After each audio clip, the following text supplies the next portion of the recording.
Hello, my name is Kirk Hovell, and this is a video demonstration of a build that I performed for Mech 4007 Vehicles 2. The problem I decided to look at was PD control. In the feasibility study, I presented PD control law and how it applies to this scenario. So, this final presentation, I did a build to validate that theory. So what are we looking at here? Here we have a track that sits on this axle. The track can rotate freely due to this low friction bearing between the track and the axle. The angle of the track is controlled by this servo motor. You can see by changing the angle of the servo motor, we adjust this control rod such that it adjusts the angle of the track. And the goal of the controller is to keep this pinball in the center of the track.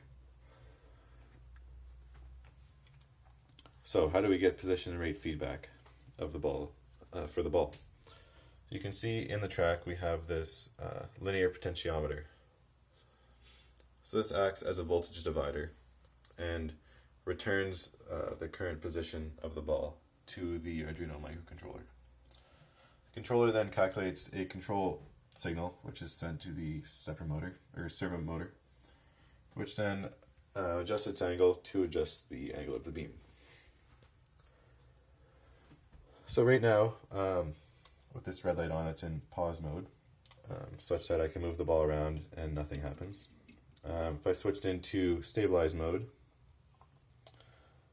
where this green light comes on, you can hear the stepper motor actuating. You can see that the ball is now in the center of the beam. So if I apply disturbances,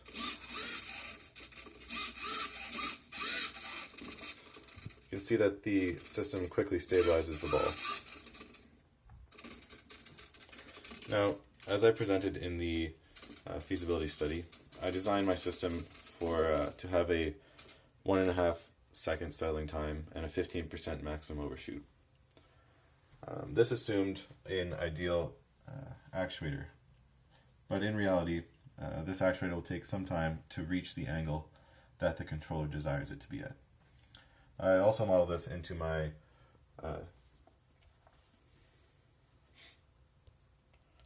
controller, and this led to new performance parameters of 2.8 second settling time and 47% maximum overshoot.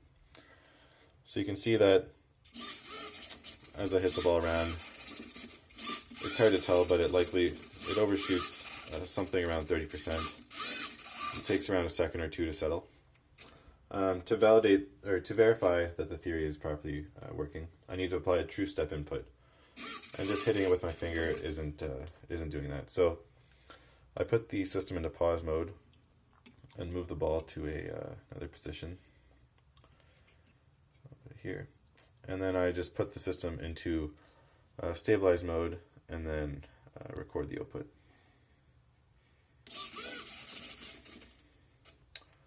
Alright, so this is what the output looks like. You can see that the maximum overshoot is reached around 0.6 seconds, and the settling time is reached around 2.5 seconds. So comparing this to the predicted value leads to an 11% error for the settling time and only a 4% error for the maximum overshoot.